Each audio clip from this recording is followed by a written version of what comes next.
Okay.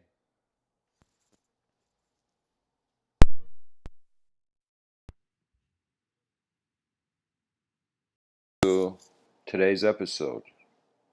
The title that finds us is a direction beyond limitation. And so, of course, one of my great fascinations is how consciousness and language play a role in each other's design. How we cannot be conscious of that which we cannot observe. And in some sense, our languages are ways that we translate objectivity into a subtler, observable reality. A direction beyond limitation. Two questions come. What direction? Where is the direction? And what is the limitation? And every word you have ever heard, when you realize there are multiple ways that a word can come into existence, and ultimately the word, the language, is an image. So when I say apple, sure, you might see the letters APPLE like behind your eyes. You might be able to spell it, see the linguistic reality of that concept. But on some level, you're going to see that it's an image. And so I noticed very early on that one does not remember what one cannot imagine, what one cannot see. So, in some sense, you can say our free will gives us an ability to choose what we see, and therefore, by that choice of what we see, it's like that's how it enters the memory. It's kind of simple, right? You got to think about that we are life forms. And so a part of us is the form, it's the form part. And a part of us is the live part, you know, the life part. So what do I mean? That means every moment for every human being consists of all the objective phenomena. It's all the forms you have ever been exposed to. Pretty much knowledge is attention on form.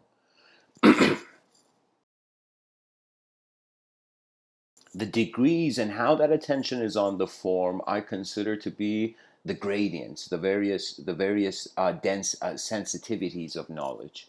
Do you know, it's kind of like you can say if knowledge is a room you enter, how you enter the room will suggest how the knowledge appears to you. Do you know? Something I tell people is that because the civilization is not purely rational, what that means is people's personal realms and the deviation of their inner realm with their outer life causes emotions. That means the person behind their eyes wants to be something, but in front of their eyes they are denied. The person was something, or and suddenly in front of their eyes they were no longer that.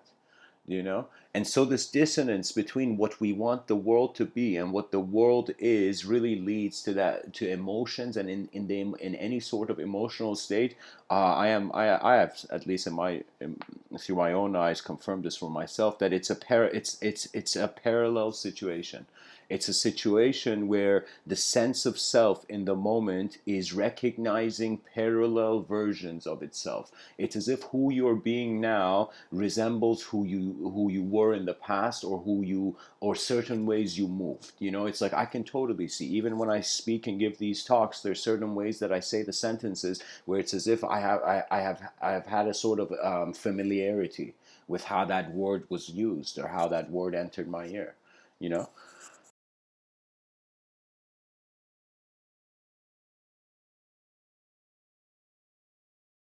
So in every moment, there's an objective component and there's a subjective component. The subjective component, through language, seems to be where the story and the meaning of our lives are hovering. That means I was like, what is this? Is my whole life comparing past to today and comparing today to tomorrow? Is that it? Every day I wake up, oh, what was my past? Oh my God, what is my future? Oh my God, what is my past? Oh my God, what is my future? And I was like, what is this? Has time become my hamster wheel? And so I think there's a strange kind of strength that finds any human being who abides by their true nature. Your true nature is not per se a character. It's not a better self. It is the state of mind where the better self can emerge.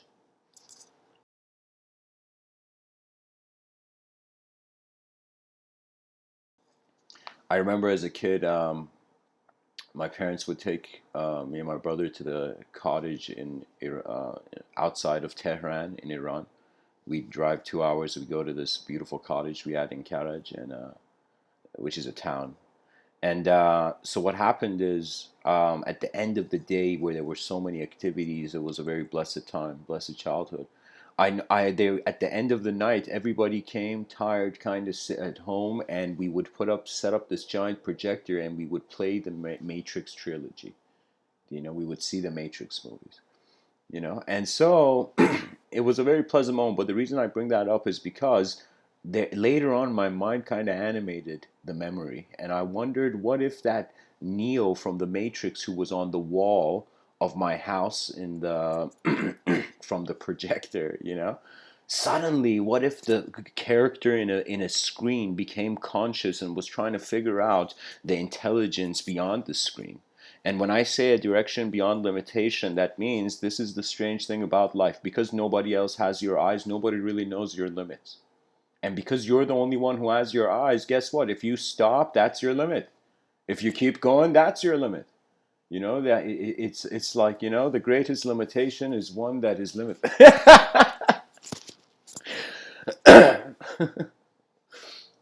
Made myself laugh there, yeah.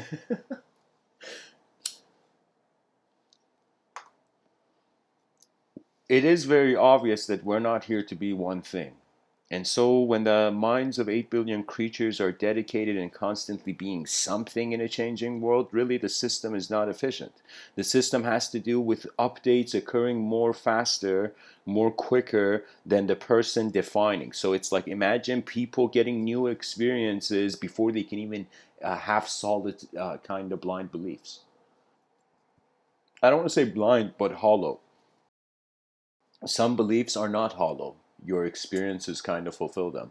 But there are some beliefs that are hollow. It's like you don't know something, you've been told, and you're like, okay, I'll go on with this. Do you know it's very few children in the world who choose to walk differently than their genetical kind of memory, you know?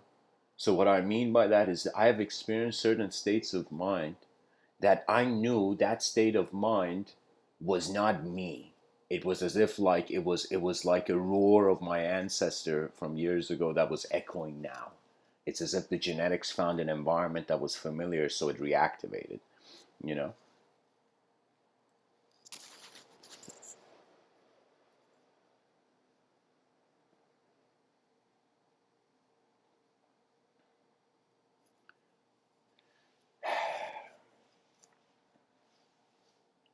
are we conscious beyond language? Yes, but that consciousness cannot be defined as consciousness. It cannot be contained. There is an experiential state. I say this very boldly because it is. It is prior to any definition. There are some things, there are some parts of the world that will be invisible, that are invisible to man's eyes, but the world, man is not invisible to the world's eyes. You know,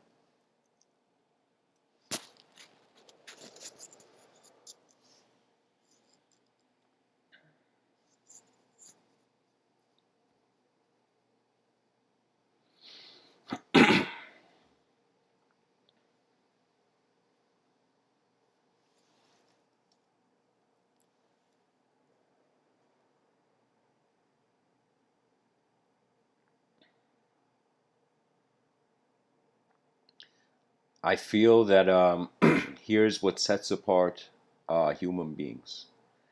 It is not that we're just conscious of our mortality. It is not that we just acknowledge hierarchical systems. Animals, gorillas, they acknowledge chimpanzees, they acknowledge hierarchical systems.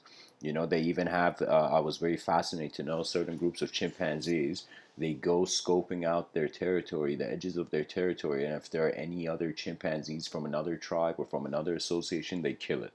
So, what we see in nature is that the unfamiliar it kills, right? It doesn't sympathize with that which is not of its own design. So our human decency is basic. It's like it's still animalistic. You can't say just for us to be able to acknowledge civilization, we're human beings. No, it's like other inferior animals do acknowledge group modalities. They do have some sort of ethics in accordance to their responses to behavior and how behaviors transform over time, especially for an evolutionary creature like for the human being into laws and codes and programs.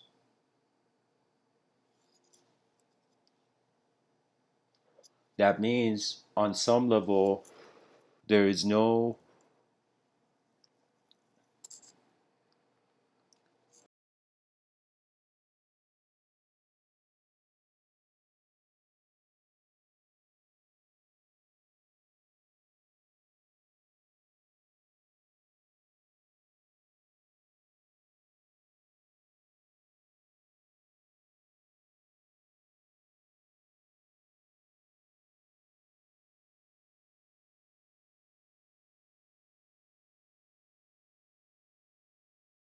excuse me, on some level there is very little difference from an ape peeling imagine an unevolved kind of chimpanzee peeling a banana, and a computer programmer like an evolved kind of human being typing code.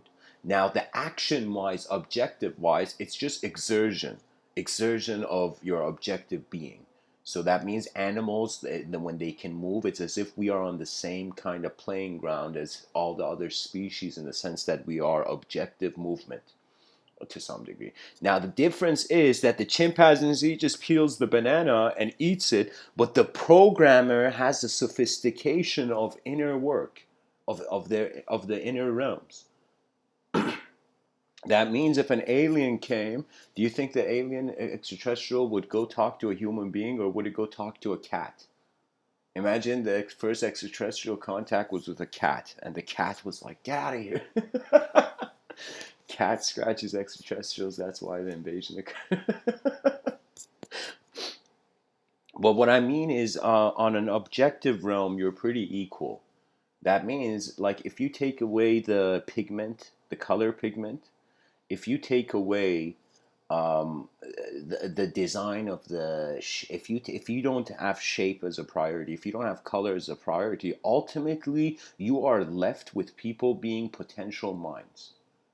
So what that means is we can have a culture, a civilization that is judging people. It's like, hey man, you didn't act like you did yesterday, go down the chain, or it becomes something where we see every person you have ever seen is an unknown potential for your civilization. I want people to start thinking as if realistically, common sense. Imagine you and 8 billion of your friends were kind of thrown on a rock. What would you do? What would you build? Well, it's very obvious. First, we are divided, and when you're divided, you get conquered by the laws of nature easily. So man has ran towards unification. It doesn't matter who, where, what. It was as if you human, yes, okay, let's go. Because we can totally think in the future. Right now, our species, you can see how unadvanced it is, because it has trouble with the isms. For example, sexism, racism, and all the types of isms there are in regards to the difference. You can say the inefficient difference between creatures. You see, behind your eyes, you are uniquely you. In front of your eyes, you are a member of your species. It doesn't matter how you look, like what you are, there's a mind there, ultimately. There is a question and a questioner and an answer, and that question and answer is really how the illusion goes forth. How, sorry, not illusion. I mean, it kind of is like the linguistic simulation goes forth.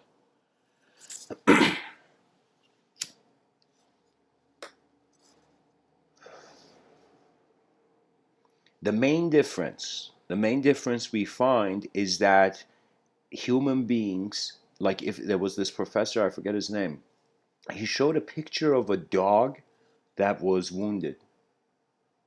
Its hand was caught in a trap. Now this picture made the people in the audience suddenly feel empathy. And so as far as we know, or as far as it can be seen, after a certain level of advanced consciousness and self-awareness to the environment, it's as if the human being can empathize with other species. But other species, like how much can a turtle know the suffering that a lion feels? You know what I mean? So we empathize. So this ability of our intelligence is to kind of elevate beyond the spectrum. It's as if we lived in the food chain. We had to run. It's like you go out thousands and thousands of years ago in the past, and you ask, what did man do for a living? Guess what? He was running away from wild beasts chasing him. That was the work, and it's like, okay, it's about time. It's like, let's hope I'm not late for work. Is my boss here? And the lion starts chasing, the tiger starts chasing the guy. The guy starts running. He's gone to work.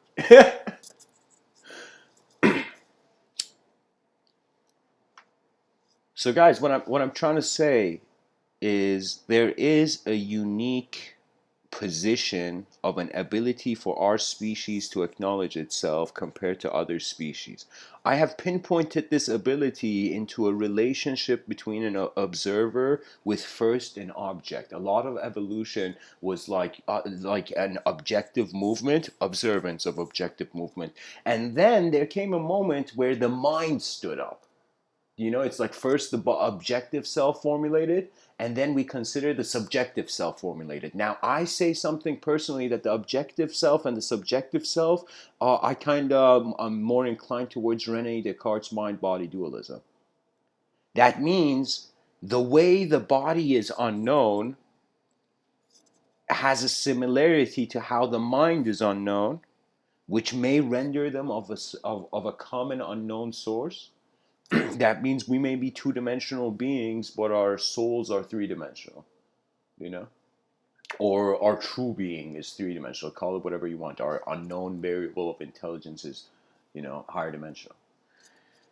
So this is always a trouble. This is always a problem. So I want you to imagine there is an ant, or like some, let's get a, kind of a mouse with a, with like, let's get a mouse with a sword and a kind of old school French hat. So this mouse is on a table. There is a box, not a cage, a box put, okay, over the mouse. Then there is another box put over the mouse. Okay, then there is another box. So this mouse, remember this, it's on a table. So all boxes ultimately are touching the same table, yet in regards to the three-dimensional exploration of the mouse, two-dimensionally there's a common link, but three-dimensionally the mouse is in, at first, the first realm, the first dimension. It gets out of the, imagine somehow it makes a hole out of the first box, comes and sees, holy shit, the first box was in another box. And then cuts that and comes and sees, holy shit, it was in another box. And so this sort of progression of endless dimensions that could be containing this one it is a possibility, but it is also a suggestion of how the mind is animating the dimensions, so the dimensions could be endless. Do you see what I mean? Just like how you can look at someone, and if you love that person, it just incredible positive poetry comes out of you. If you dislike that person, it's like it's as if, imagine, the opposite appears.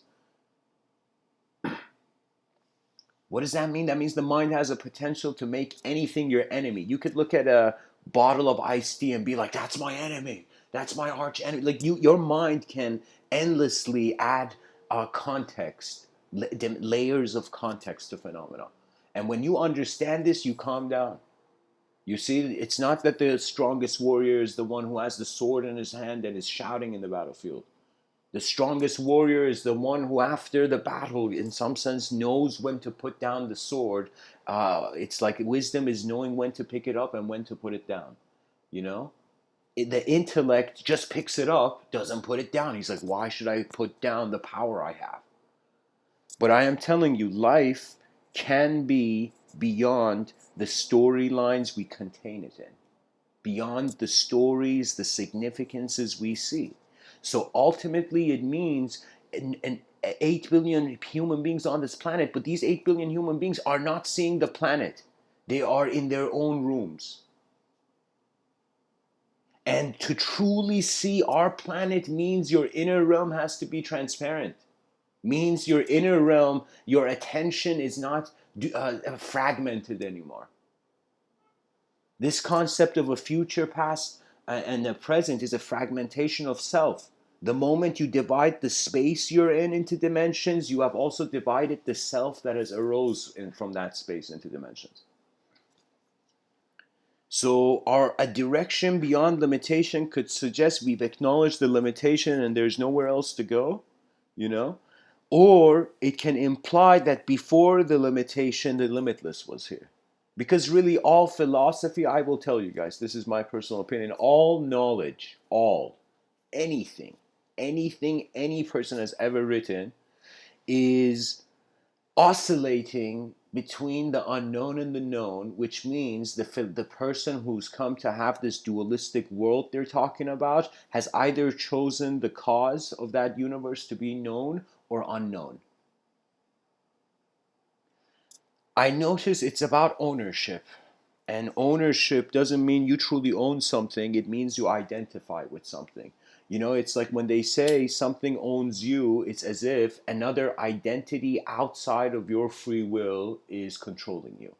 Now, of course, we are social creatures. We can't always be, we can't be 8 billion Napoleons, you know? So like every person's trying to become emperor of their own universe. It's that's not efficient. What it is that we have to find an ability to step out for a little bit out of our inner realm, and then the outer realm strangely becomes null. Because sorry, it doesn't become null, it becomes neutral. And then when you find the neutral earth, that's when you start seeing the objective realm before your internal phenomenology filters it. You begin to see a world before you. This may sound strange, but I kind of wrote it like this. I remember, like, when you find an ability to see life as if your concept never existed, as if right now, like my actual name is Amin, Amin, you know, and I go with this alias Mr. Within. So now I'm saying, imagine me realizing, whoa, it's like I'm not Mr. Within, whoa, I'm not Amin.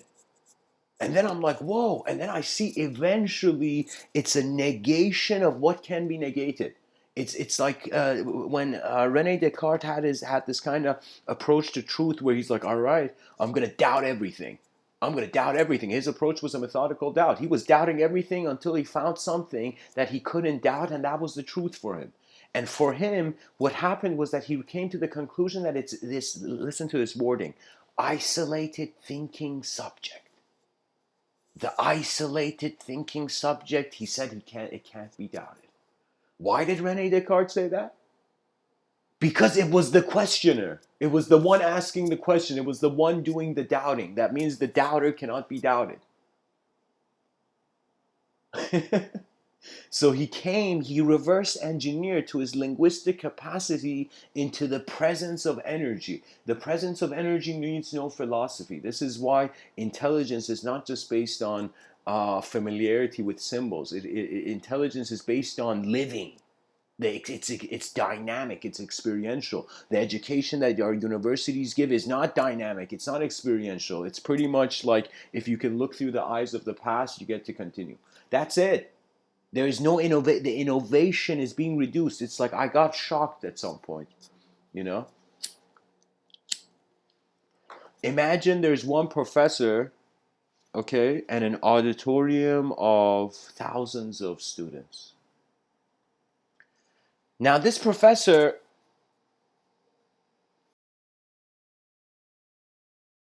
has been teaching the same thing since 20 years. Every day he comes into the classroom, new faces, and he teaches the same thing, the same curriculum. Now, someone may see this, someone from an advanced civilization may see this, and they might not get bored, they may get horrified. It's scary. Let me tell you why it's scary. Because there are 1,000 minds each of those minds has an abstract realm that can contribute to the extension of the thought being taught. So classrooms in the future are going to be more like a co-creation between the student and the teacher, rather than the teacher coming in. It's like, yeah, you see these words, put them in your notebook and get out of here. Like, I feel we have to wonder about our relationship with the content of our moment.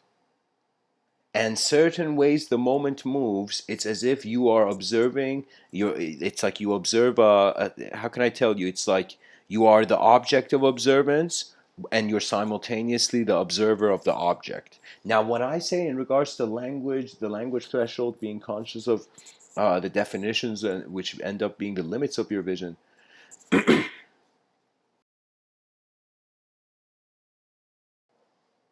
it's like being observant. It's like you're not you're simultaneously the subject of observance and the observer of the subject.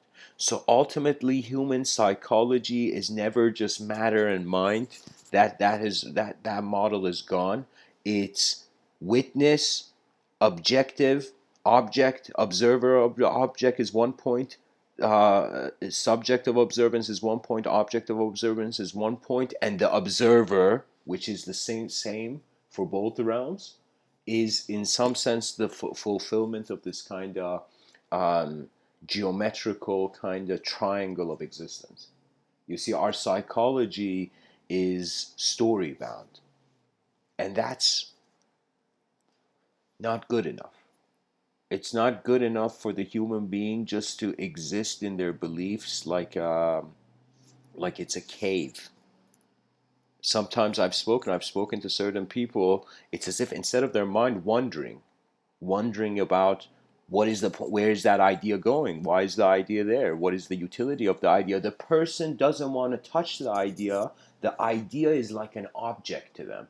It's like certain people of certain faith, their faith, it's not that I'm not criticizing it, I'm just saying that it can be like this, that if you in your youth believe something that everybody around yourself was believing, you are against your will identifying with something that was not decided by your free will.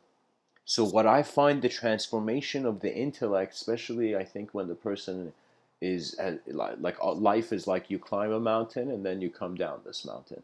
As you start off, you have more your objective self. When it's going up the mountain, it's energetic, energetic, energetic. Then the objective self has to climb down the mountain, but the mind can keep climbing up.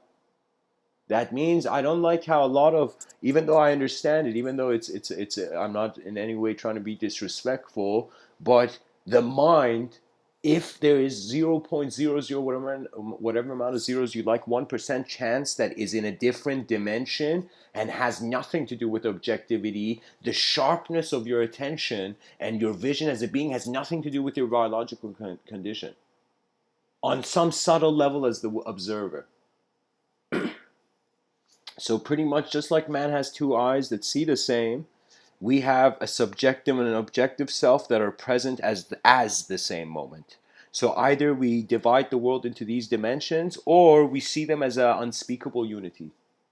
It's like, what can you say about oneness, really? All these people speaking about love as oneness, I understand. Like I totally know what the bliss of silence in a kind of unified field feels. But I'm saying it's as if like we have to understand everybody in the back of their mind subconsciously is reacting to an inevitable void. And I feel it's like when we really look at the human history, we have made it to soothe our emotions. That means our history is soft.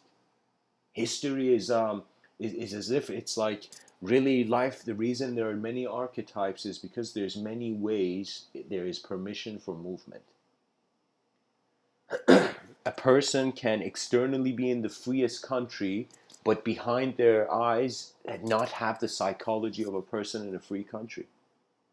I personally, for the years that I was influenced when I was in a different country, in Iran, and when I came to Canada, it was as if like it was as if I did the freedoms. It took me. It was as if I was this ice that had to melt after like a couple years.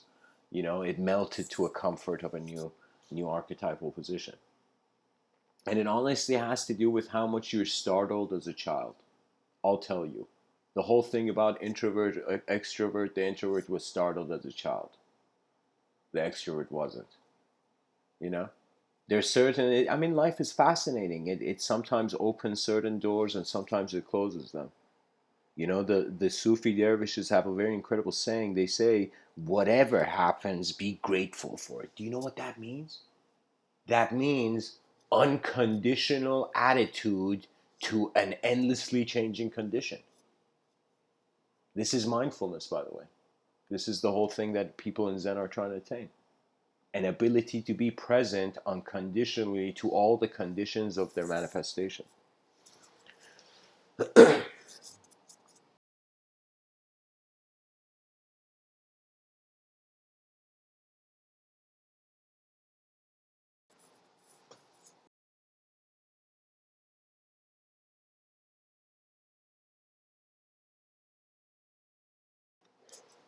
This reaction to emptiness means value originates from decision, from action.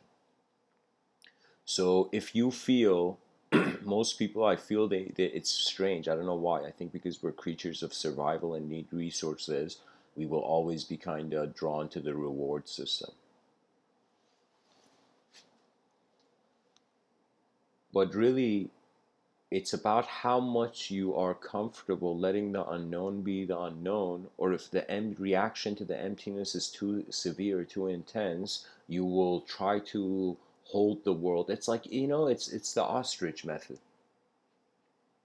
Guys, don't get me wrong, I have an incredible fascination for language as a technology.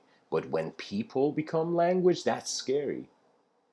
That's like someone putting on a mask or Tony Stark going in the Iron Man suit, and then someone's like, "Hey, Tony, want to come out of that suit?" And Tony's like, "The suit and I are one. There is no suit. I am this." And the dude's like, "Tony, you're gonna choke in there. Come out." Like that's regardless of how advanced it is. It's like, why are you in that tiny space the whole time? It's like, you don't need to go to a house party with the Iron Man suit. So what I'm saying with that is that we tend to want to have a solution to life by making the problem. Sometimes people think um, uh, the solution to suffering is simple. Now, I'm not saying that's wrong. In certain viewpoints, it's agreeable. But I'm saying it's like sometimes we don't think enough about how the question is the question or why the question is being asked.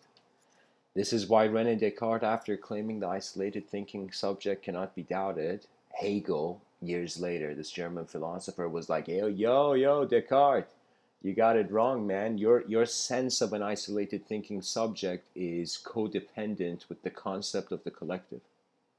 So he was telling Descartes that even the isolated thinking subject can be doubted. Now, of course, it's very easier to doubt someone else's subjects.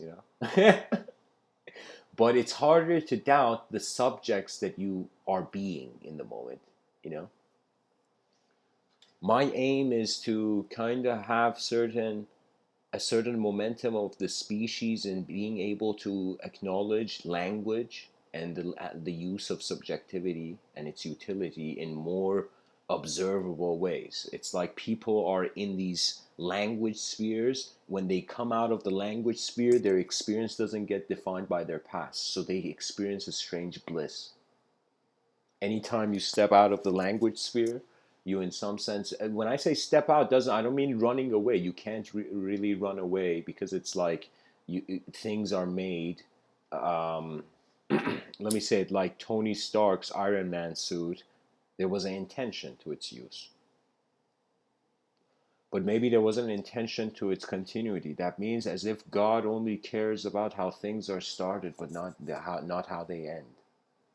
And of course, this is I'm not I'm just this is a I'm just entertaining the notion that the universe has a sort of pattern of caring for. It's like once the tool is used, the purpose of the tool is not there. You know. It's like once you live this life, after you've lived it, it becomes a situation where it's like the utility of the tool goes away. And I find that's our relationship with the past is very crucial. A lot of people's behaviors and psychology is because of their relationship with their past. When I say their relationship with their past, I don't mean just relationship with what happened to them in the past. I mean their relationship with the concept of the past. I have woken up in different days being able to have the same future vision. So I'm like, okay, I'm going to do this next week. And so every day I wake up, I have the thought there. But there has also been moments where I've been like, whoa, my past feels different every day. So this is why I got a sense of how time is an illusion that is being that our attentions make real.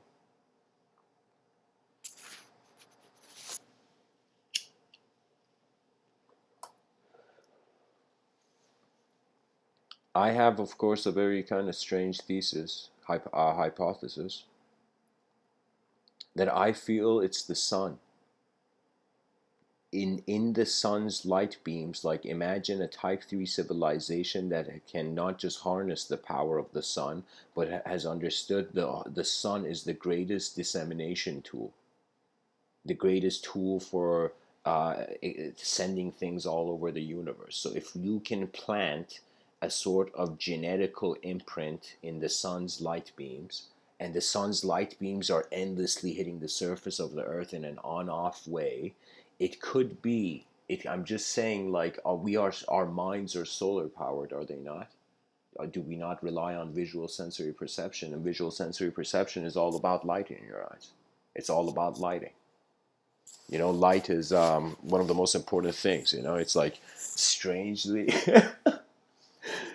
somebody once and said, "Hey, man, is the Abrahamic God a director?" It's like first there was the Word, then there was light. Then the various things came in place. What is this? It's as if administration of the faculties of the world. It's as if like this is the most fascinating thing, guys. Modern society is treating the planet as lifeless. We're not treating the planet as alive. We're treating ourselves as alive, but we're not treating the planet as alive. Now imagine if the planet was alive. Imagine you threw a piece of trash on the ground and a voice from the center of the earth came, yo, don't do that. And the person was like, okay, the planet is alive, you know? So that's the thing. And when you go back into ancient kind of civilizations, the discrimination they had between what was their subjective and objective realm was very little. We are now living in a point where we're like, no subjective realm, just objective realm. We're happy electrons hallucinating all of this, you know? Happy electrons moving in the void, moving in empty space, kind of experiencing this.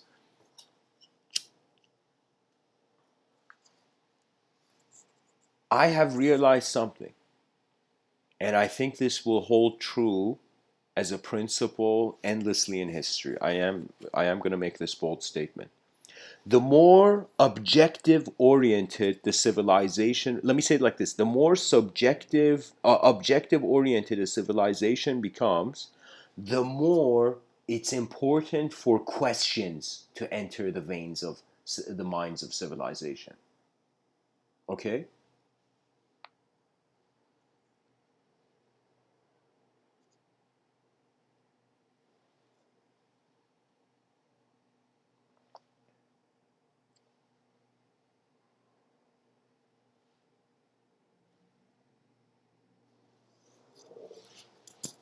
Sorry, guys, I need to write something down. Just a second.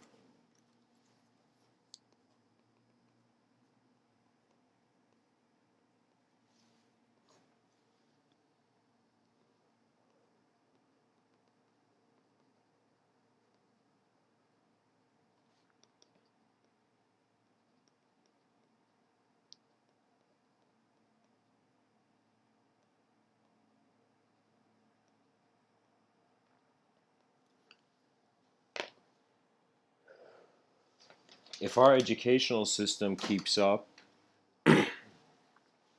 um, I feel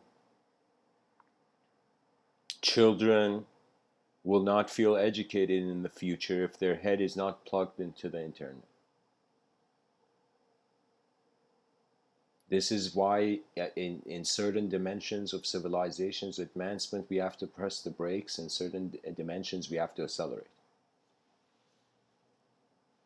It's like you tell me which general in the battlefield you feel is which commander in the battlefield you feel more drawn towards. The commander in the battlefield that is just like achieves like wins one battle and then looks at an army and just pauses the next army coming. And the general that has, after he has defeated that battle, the first battle, has is instantly already marching, you know? Like, the strategy is really it's so much of life is geometric. I feel by perceiving certain geometric shapes, the person can access a sort of hyper momentum in their subtler planes. Your imagination, with certain geometrical truths, gets ridiculous in speed to a point where it reaches the instantaneity of the subjective realm, and that's when you realize there's only one thing that is faster than the speed of light: the speed of the instant attention that opened its eyes. So ultimately, speed started from nothing, if the universe did. So evolution is nothing trying to be something, or that nothing is not nothing and it was something else. Ultimately, I think we come to this conclusion, in the mainstream at least. By the way, guys, I'm going to start saying this. Feel free to, as if with the spirit of rhetoric of ancient Greece, challenge what I'm saying, you know.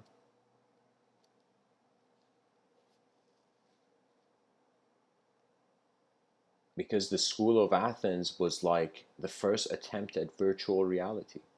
People debating meant they were virtually kind of perceiving each other's subjective realms. And that's the fascinating thing. This is why they say treat life as a game. Now there is this thing, there is this thing in the Sufi dervish tradition I'd heard that there are four kind of stages to awakening, and the first stage was, you would call it, the rend, the gamer. The gamer consciousness was the human being who had realized all of life is a play of forces, and so was free in some sense from the outcome of a game. So all those people who think they're lucky or unlucky, you still haven't realized life is a game, that the values endlessly change. How can you know? It's a game. It's like you don't know which soccer team wins because the time hasn't run out and the soccer players are still on the field. You as a human being will never know your value until the last until that whistle of the ref. So that's what I'm saying. So the gamer mentality was a being who no longer, because the being could observe the game, the being was not bound to the game. So the person's karma was no longer based on the social or cultural program purely.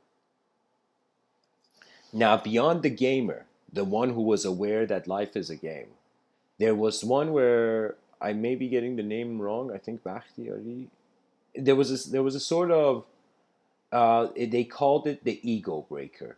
The ego breaker was the person who did not just only acknowledge life as a game, but could also acknowledge the void as a being, as an experientially existential being. The being did not just only acknowledge life as a play of forces, but could also acknowledge these play of forces in a sort of space. The person, it's like at that point you can say the ego breaker was not a thought.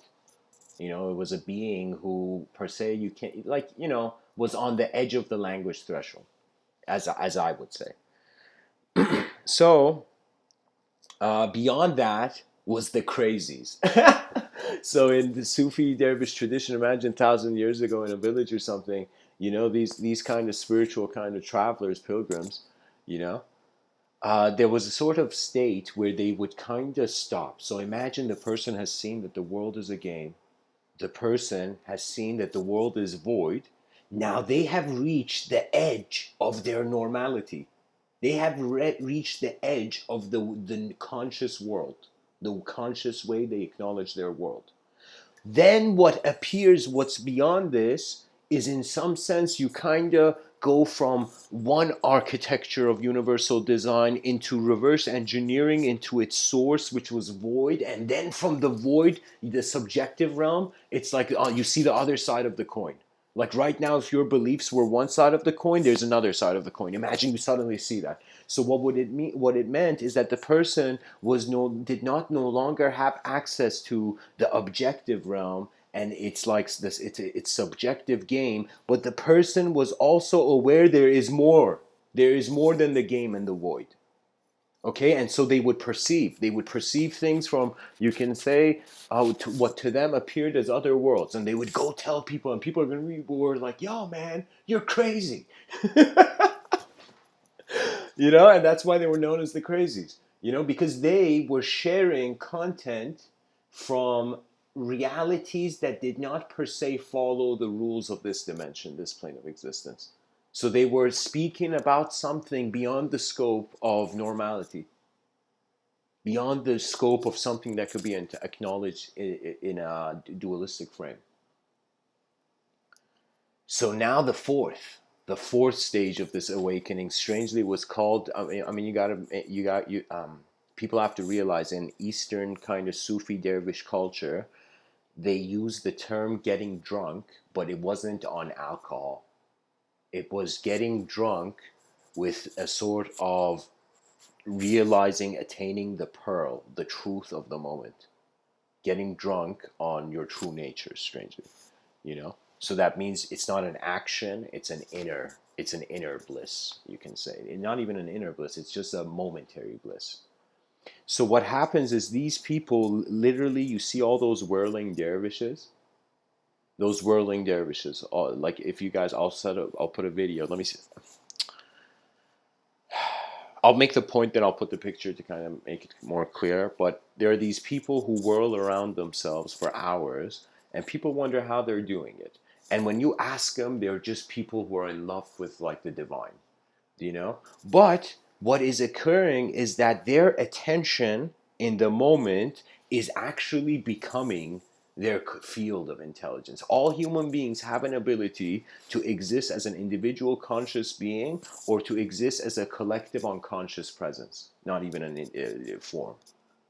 Because it comes in two ways. I mean, look at everything. You have two hands. There's many dualities in the world. There's night and day. So if you're an individual objective conscious being, there's a very high probability you're simultaneously also being a collective unconscious field. That means it's attributeless. That means that's like when energy returns home and it doesn't need to be anything else.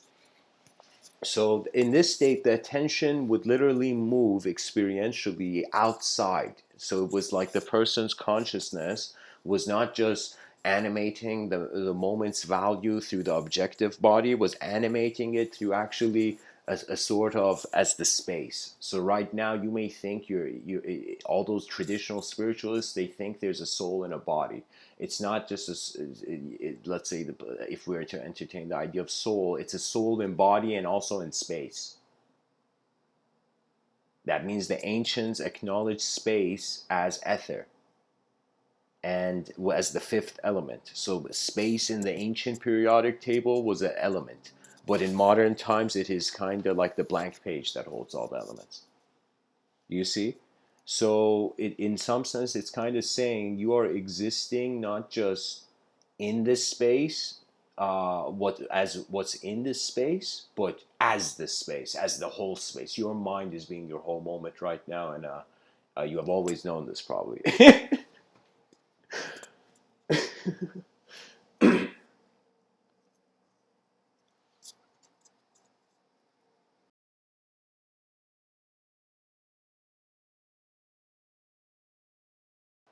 For me, it is not about um, the total detachment of language, because the only way you can have not, like, you, how can I tell you, the ego is not the problem, you know. The modern, it's like modern times calls for modern perceptions. Modern perceptions are born out of novelty. So I find that let me just, oh, okay, let me say it like this. They would call them the drunks because their conscious attention was the whole moment. Therefore, it was out of body technically. It was all bodies. So in that state, the person is not is and like it's kind of saying like the guy's soul is outside of his body, and that strangely his body goes on spinning for hours with his will, with his divine will, or I should say with the divine will. Life is conceptual clay. However, this conceptual clay it could be an illusion, but the hands that are sculpting the clay is the truth. That means it's a strange way of learning from yourself, that you're like, whoa, it's like, have I just been learning from the fullness of my life? Have I been learning from how my life changes, how life has changed? Or have I also been learning from the hollowness of my life? In my childhood, I didn't like emptiness. And because I didn't like it, karmically, for many years, I created a sort of barrier between me and the world. Now, there was an advantage and a disadvantage in that. The disadvantage was I felt I was left behind by the world. I felt the world was moving faster than me. I felt it was I wasn't I couldn't participate in where I was, in the world I was born in. That's how it felt, right?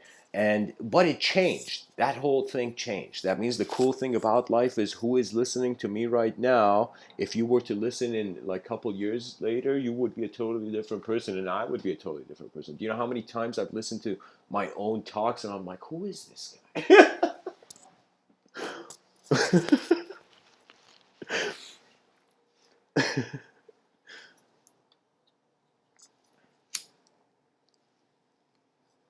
We are creatures that must put an effort through the sincerity of our inner realms to set forth models of the civilization, ultimately. Buckminster Fuller has this quote. He's like, I just invent things until one day people have a use for them. It's like they ask this guy, why do you invent? Why do you do this? And he's like, because if you think about it, like, just guys, take this in.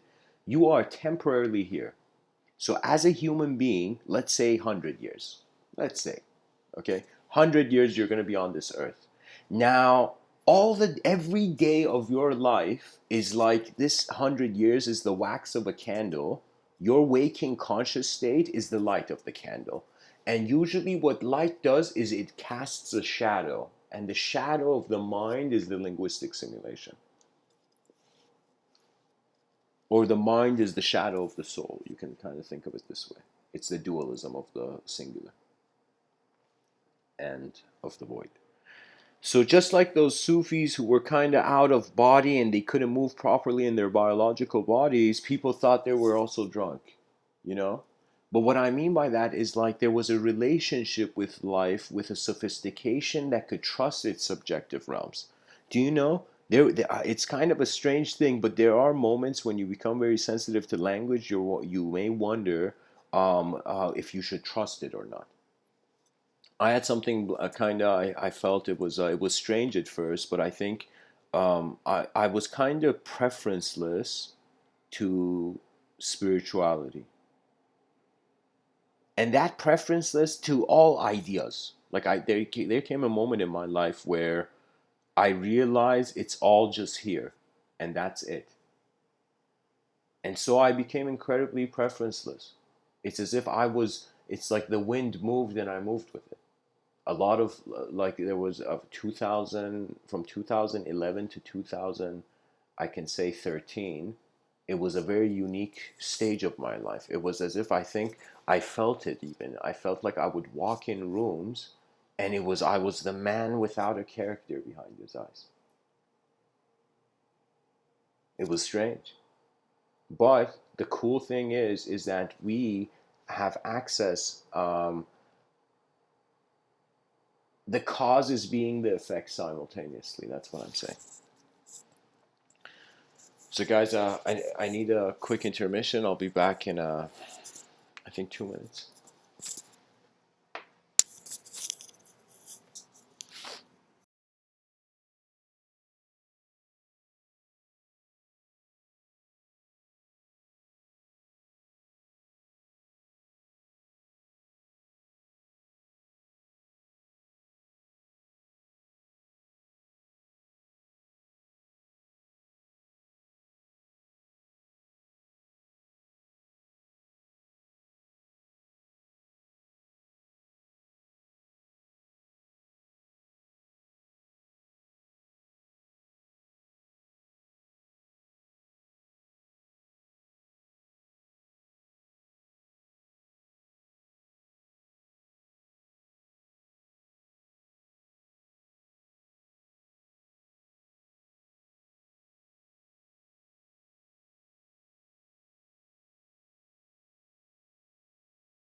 Okay, so I'm back, guys.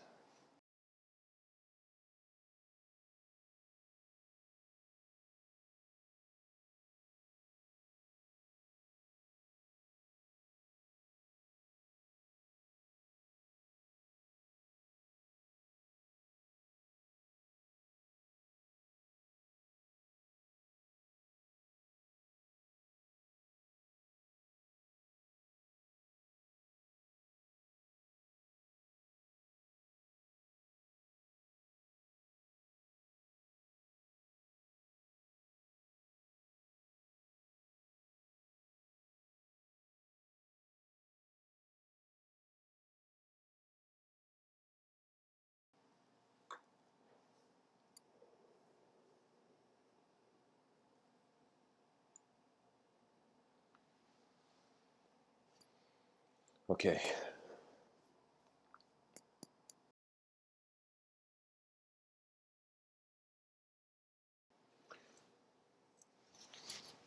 I feel that the subjective realms, the ability that human beings have with their, what we at least still are treating as thoughts, is that we can define the chessboard. That's a cool thing a person can do in their subjective realms. That means when you want to visualize an apple, if I told you just visualize like a blue apple, just small apple, like blue apple just hovering in the air in front of you. Now that visualization, why is it that you suddenly didn't visualize hundreds of apples, imagine? Do you know? Why is it that the imagination came with a certain amount of content? It's as if it was based on an energetic exertion. So I can kind of say that the kind of visualizations we project in our inner realms does have an energetic root. So I think ultimately what that means is there is no mind, it's actually soul, body, mind, not body, mind, soul, I think. I mean, that's just, I kind of noticed that now. Because it seems like the body is in two. It's like we needed the body first before we could have a mind, but we needed consciousness before we could have matter.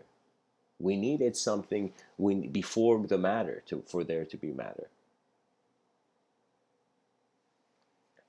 You see, I find it's kind of strange. I don't know what theists and atheists argue about. Like their debates are kind of void, hollow. Because if you put aside the cultural dimensions and the more macrocosmically you question the universe, the more you see, you inevitably reach a point where your abstraction is filling the gaps. There's certain things in knowledge that the species has not been able to see far, like further than.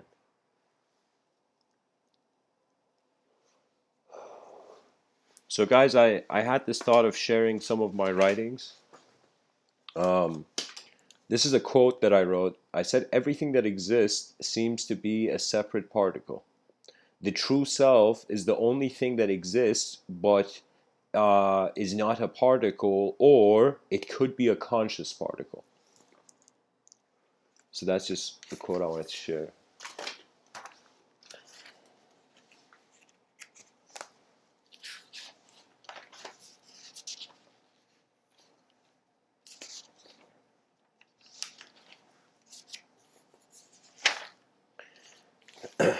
There's I wanted to read the seventh entry of a book I wrote called The Source of Language.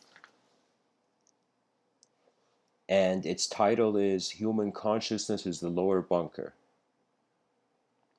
So the book is divided into entries. It's not like chronological per se. You can open any page of it and it's like read the entry. So it's like it grants you entrance into the book by wherever you open it in the book. So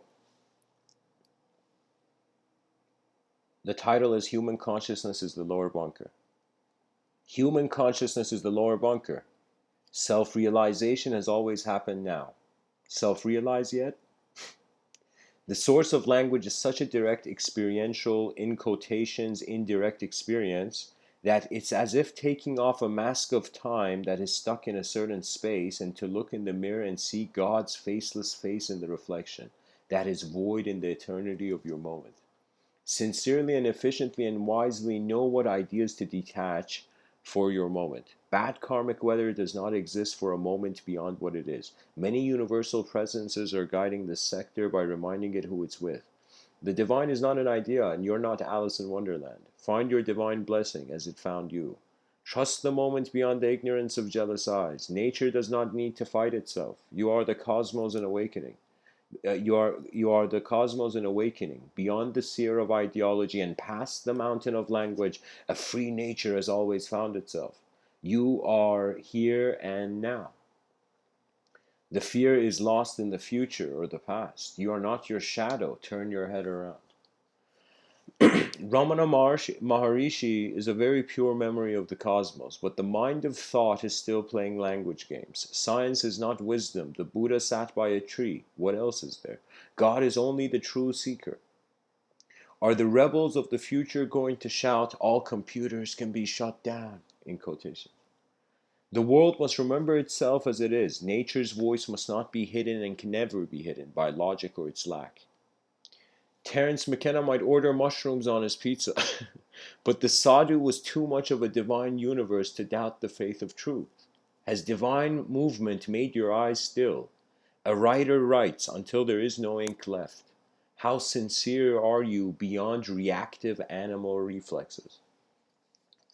Live gently and project reality gracefully through the language of your eyes. A mystic once said nothing. Could there be a greater answer? How are your eyes a galactic command beyond a transcendental unit? Your best crew is your self-awareness to your moment. Wisdom requires sincerity to fly. A pilot already knows his destination before the plane of existence's wings of duality are witnessed. Forget symbology, and for one moment of this universe of time and space, let heaven be home, and home be all that is. Tears of bliss are welcomed here. Are welcome here. And I forgot, usually there's 3 quotes in the beginning I write of every entry. So the quote comes to us from Elon Musk. From an evolutionary standpoint, human consciousness has not been around very long. A little light just went on after 4.5 billion years. How often does that happen? Maybe it is quite rare. So Elon Musk said that. Ramana Maharshi, our own self-realization is the greatest service we can render the world. The next quote after that is from Alan Watts. Try to imagine what it will be like to go to sleep and never wake up. Now try to imagine what it was like to wake up having never gone to sleep. So it's as if imagine your eyes closing and never opening, and now imagine your eyes opening and having never been closed. Like that's a kind of like you can say when an archetype attempts its own eternity to discover its own void continuity through space. So I feel I should read one more.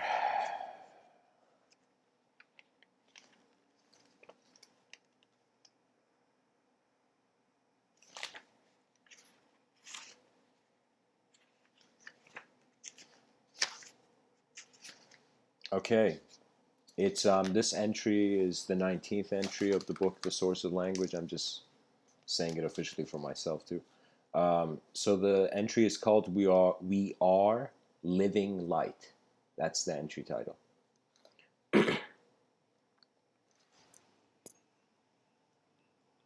By the way, I wrote this in 2015.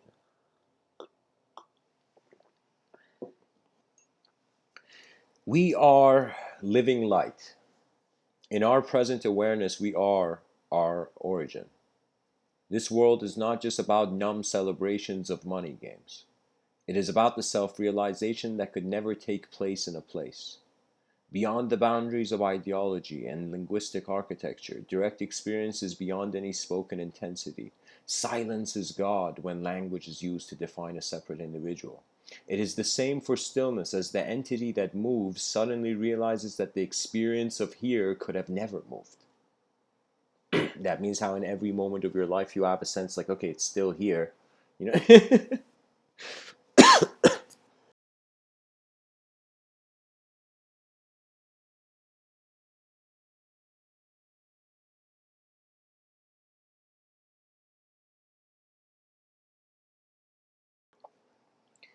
Because the illusion is being directly experienced, this means the faith of truth has continued to remember the one and only nature and state of beingness. Relax is comparing yourself as a concept to the world. What is here and now is naturally here and now. Before thought, life knew what it was doing. Life as an idea is unnecessary hard work. Does the idea of survival need to survive? Confront the void and be mindful of the language. The source of language is unborn. Beyond symbols, the world is a whole. Your moment is what is being your experience now, and the experiencer is always beyond the definable experience. So language's grasp is not able to reach beyond the truth of its creation. The truth of God is the nectar of space. Be your natural state, then the whole world shall learn from you. If not, and you shall learn from the world. If not, you shall learn from the world you have not properly witnessed. Reduce your temporal desire, and the fear of the absolute will be reduced. Do not fear death, emptiness, nothing, and the unknown. All these were in caps. Rather, study through the clearest lens of life all that you know. Stop looking at unwanted thoughts. Simply just ask yourself who is looking. Within you, the whole cosmos is breathing. The seer of thought is unborn. There is more to life than transcending non existent limitation. Do not just be a numb number, a static statistic. Self and other, like the object and subject, are together here. The simultaneous reality and codependent existence of self and other means without others, yourself has no meaning, and without yourself, others have no meaning. Philosophical introspection has a hidden power only a few truly understand. All systems return back to nature. Imagine being in the eyes of an animal with a human brain. Well, you don't have to imagine it because you're being one, as science so elegantly suggests. But let's just go further and visualize a cow had the same brain capacity and social awareness as a standard human being. And once that cow's eyes open up to the goings of a slaughterhouse, it may suddenly shout in its head, "What kind of a fucking world is this?" You know, it's I'm saying, like, if an animal became conscious, it would be human life would be like a nightmare. So we should hope that animals never become conscious. I'm joking, but you know what I mean. So, anyways, so it may suddenly shout in its head, "What kind of effing world is this?" There is no doubt, with the advancement of technology's exponential and blind morality, we may not have to only consider humanoids and robotic beings among our society, but technology may enhance animals into conscious platforms of advanced communication and intelligent acknowledgement of civilization's existence and social structure. Could modified future animals one day ask to vote or be made reparations for all animal cruelty done so far by humans? We must be gentle with our world, for it may evolve beyond our expectations, and in doing so open up ways of life our gazes have been neglecting. Further statements may be made. Could dolphins and whales be the saints and sages of the oceanic universe? under what under what we can see. Okay, so this is something I gotta say it like this. So the sentence is, under what we can see, but see is spelled with SEA in quotations, what lies in the mysterious hidden depths of existence. Under what we can see, what lies in the mysterious hidden depths of existence. I think it's under what can we see. Under what we can see, what lies in the mysterious hidden depths of existence. Anyways, guys, I'll move on. I think there's a word missing from that sentence. But anyways, compassion transcends all embodiments of cruelty. For once this pen stops writing, the universe had written for itself all along. Is the world lost or found within all? That means all of our value systems that influence our decision making are originating out of a dualistic platform of formless attention to form. Have you ever spoken about something that is not dualistic? This is not in the sense of a focus to words and their technicality, but rather to the meaning behind them, which is meaningful because behind our eyes we are beyond them.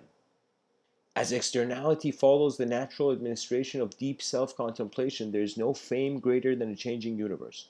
The world is molded out of concepts kept in the light of passing human beings. We carry eternal torches with temporal hands. How has Earth held itself, and what wonder could lead to the design of eyes that need starlight to work? Is spontaneity the secret door? When we flow, is our attention universal? These are all questions. The beauty of infinity is that the mystery is not revealed until the finite remembers it is in quotations, the finite. Could this mean infinity has been doubting itself in the finite so far? Seldom it is said, but infinity belongs to all beings and is the birthright of existence. No creature may be denied the witness of their true essence. Once the truth has walked through the door of faith, there is one God, and He breathes within all of us as a moment beyond the fabrication of individuality, weaved into the times of shifting spaces in the void. Anyways, discovery advances discovery only to see, like that whole long sentence was a return. Like you can see that as one word, you know. Anyways, discovery advances discovery only to see the mirror was in the hand of the ultimate destination. Nature is the universal self. Wonder is self effulgently unknown. The winds of a new world have directions beyond form. But what self is thinking that it is a thought? Again, who can be lost in their own home?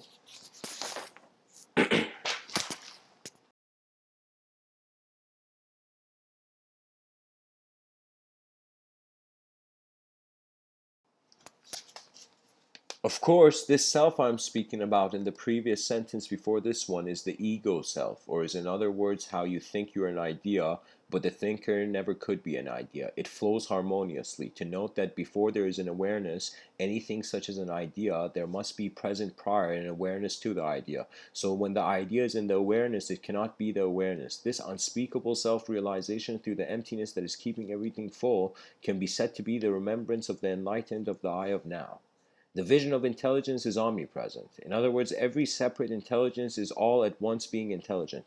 Our physicality might have required borders, but not our conscious awareness beyond thought. You are everywhere, within, everywhere, being everywhere all the time. Are we in a rock spinning in empty space? The present moment silently denies. And that's the end of the entry. Are we in a rock spinning in empty space? The present moment silently denies. That means there's more.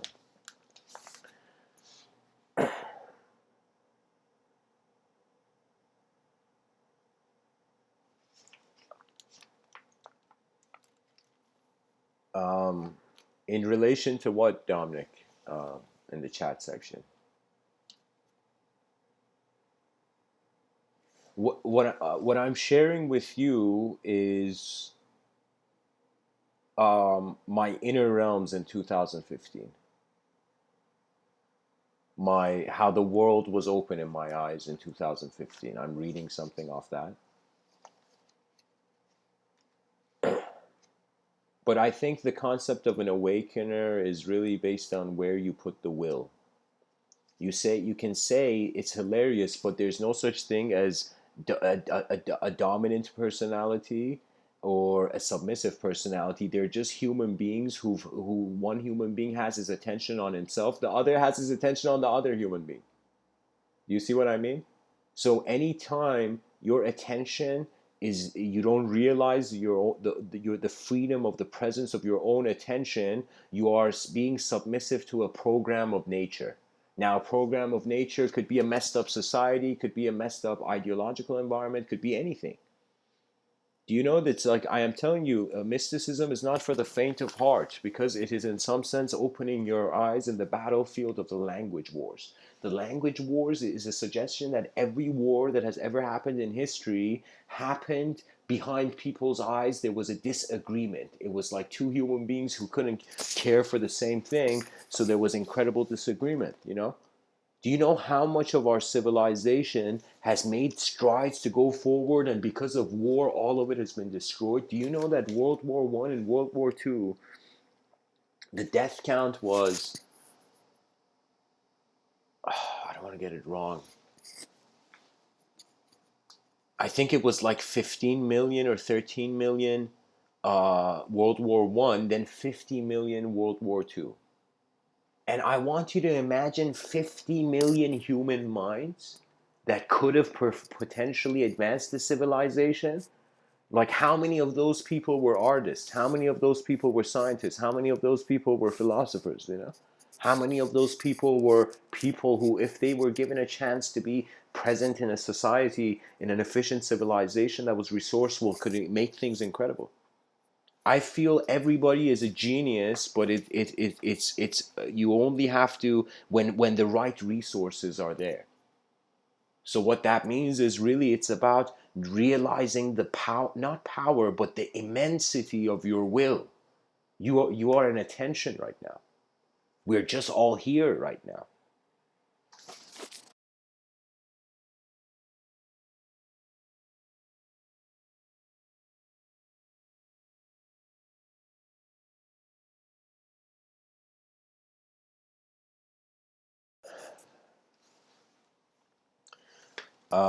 I should probably read the quotes that were for this entry. Usually there's 3 quotes for each entry. So for entry 19, we're living light, which I just read. The 3 quotes are: one is from Edith Wharton. There are 2 ways of spreading light: to be the candle or the mirror that reflects it. Desmond Tutu. Hope is being able to see that there is light despite all of the darkness. This is the ultimate realization of hell. You can say you are lost in a loop until you see there is more, regardless of how little there is. It's as if, like, your body, sure, you may require like certain objective signifiers of abundance, but in your inner realms, do you think the mind of a king and the mind of a peasant, they are both moments of conscious attention to the moment, but the difference between the king and the peasant is that the peasant doesn't know his worth, the king knows his worth. And his worth, he knows it and he acts upon it. Like, guys, check it out. Due to the ethical system of how our species evolved, we feel like we don't deserve something better if we did something wrong. It's very easy to see that if your best friend had that mentality, you're like, no, man, you can still continue. There's more to life. Keep going, you know. But you don't see it suddenly in yourself.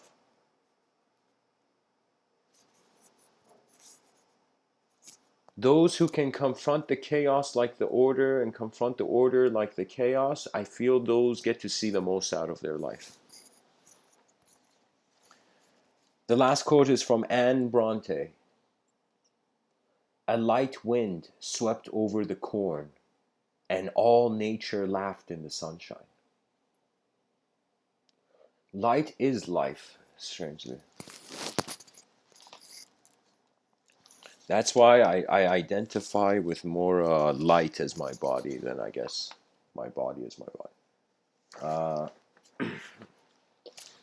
Guys, I'm going to read one more entry and perfect. I feel we can I can kind of land this talk. Oh, the whirling dervishes. Yeah, let me find the thing. Um, Thanks for reminding me in the chat section.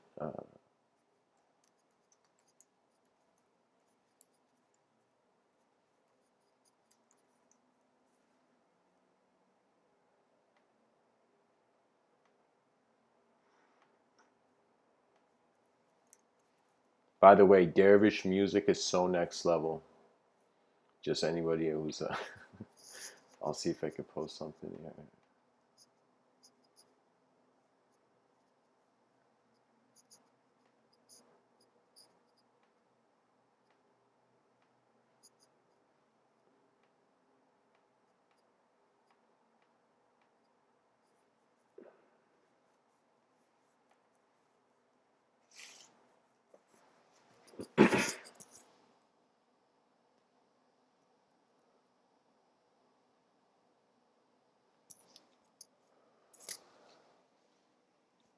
All right, guys, I'm gonna read this. It's the 4th entry from the source of language, and I feel it's very important. And strangely, when I say a direction beyond limitation, I think this is the perfect kind of finale response to the talk. The entry's title is called The Insolvable Quest. I'll read the quotes this time first. In the Diamond Sutra, there's a quote that says, "Keep your mind alive and free without abiding in anywhere or anything." Zen Master Dogen says the whole moon and the entire sky is reflected in one dewdrop on the grass. Tilopa says, "Let go of what has passed. Let go of what may come. Let go of what is happening now. Don't try to figure anything out. Don't try to make anything happen. Relax right now and rest." He's giving a response to the inner realm. So, all right, guys, let's read it. This one's only one page. The Insolvable Quest. The Insolvable Quest. That means the ultimate puzzle of civilization, in other words. The insolvable quest is not a surrender to a conceptual devotion that faith trusts. The design of thought must begin to be observed with the question of, in quotations, "Who am I?" And when sincere self-inquiry has been engaged, reality will melt like melting snow in the sun that is the brightener of our material world. Whose hands have kept that great candle in the sky? Our nature, as is observed to be an angel with 4 wings, infinite feathers, shall remind us of the movements of destiny, needed for lift-off into the final realization of the Supreme Self, sincerely your moment. When a broken world finally closes its eyes within the realms of your consciousness, your fantasy has become more than a fantastic vision, but also a sword of divine light in the shadowy dark halls of ignorance's resistance. Many shall realize the whole cosmos is within the whole cosmos.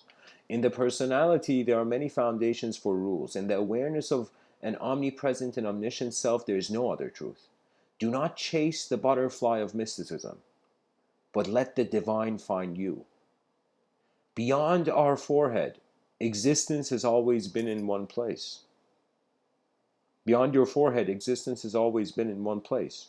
Who can read these words and see reality for what it really is? Command greatness, for it shall be your commander first. Yeah, command greatness, for it shall be your commander first. Around and in the center of your vision, the circle of life never needed degrees. Is fascination unborn? Or is life lived beyond the devil's, like I've kind of separated the E and the V here with a space, but the devil's ignorance? Language is the paint for a masterpiece beyond words. Do not doubt the one and only God. Reveal to yourself a nature that has always been alive. The whole point is you are beyond words. So within your true nature, transcend yourself. Enlightenment is like a stepping stone. It won't happen until you're sure where to aim to. Step wisely in time and space. Are memories skydiving out of your eyes? Chaos and order are more than just a game of light and its absence. You are not getting warmer or colder. You just require to realize that you are already here. Is your intelligence separate from the universe? I don't think so. That's the point. And the entry ends. So yeah, guys, I think it's noteworthy to look in the mirror and not just acknowledge the biology of what we see, but who's looking too. The wonder of who's looking through your eyes is truly the activation of the honest realm. When I tell people find an honest world to live in, that means you have to be honest to your inner realm. So that means it's like this is what's happening. Either people are trying to make they're holding on to their inner realms, and the outer realm has to adjust to the inner realm, or the person is being defined by the outer realm. So it's either the inner realm is being defined by the outer, or the outer is being defined by the inner. Okay, so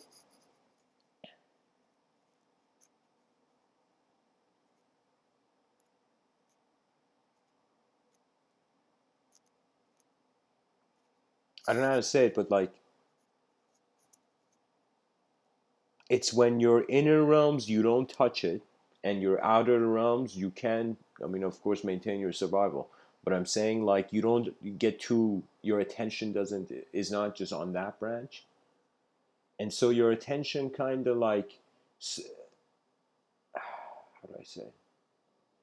Like right now, I see objectivity, it's like given imagination, it's already here. When I look at subjectivity, when you don't touch a thought, it comes and goes naturally. But when you react to, when you literally touch something of your world, it's as if you become defined by it. So mindfulness is, in some sense, observance prior to action rather than action then observance. Like animalistic kind of, instinctual action then observance. It's like, no, it's like civilization is defined by our ability to see each other first before defining. There's a freedom in existence. That means it's the universal right for every human being to exist. You're allowed to exist. Do you see what I mean? Now you have to also understand that what exists in the biology and physicality of the person is I say that you are harboring hidden realms behind your eyes, hidden ways that the world has kind of been experienced in a subtle way by you. Think of it this way: the mind is a projector that is on. 20. Imagine. Now the body is also a projector that is on. Now the body's projector is on. It's like, but in the dream state, the body's projector stops, but the mind's projector is still running. So it's as if in the dream state you're experiencing a body, a movement, a selfhood, you know. But when you wake up, you're like, whoa, my body's sleeping in the bed, but my mind gave me a sort of, that simulated a realm where I was moving in and I could do many things. So how do I know while I'm awake, my mind is not still simulating a realm over a realm? So this sensitivity comes to realizing you're a creature of attention before a creature of thought, and your attention really holds the secrets of the universe. It's not out there. What's out there is actually behind your eyes. That's the cool part of life. This is why we need, it's like sometimes those people who really can walk with the crowd are those who have not walked with the crowd, are those who have seen the other side of their uh, dualistic dimension. So anyways, guys, thanks for tuning in. um, you are the direction beyond limitation, really. Honor your attention. You don't know how it is, but life really is about how you live it, more than kind of like what you're living for, to be honest. How every moment's elegance and innovation and genius and design is present. So I have this vision that if the inner realms are, you're very sensitive to your inner realms, in the outer realms you see many parallels to everything. So it's like behind your eyes, you're an ocean of knowing. In front of your eyes, you can be a drop of it, or you can be a river of it, you can be various things. So, anyways, guys, thanks for tuning in, and much blessings and namaste.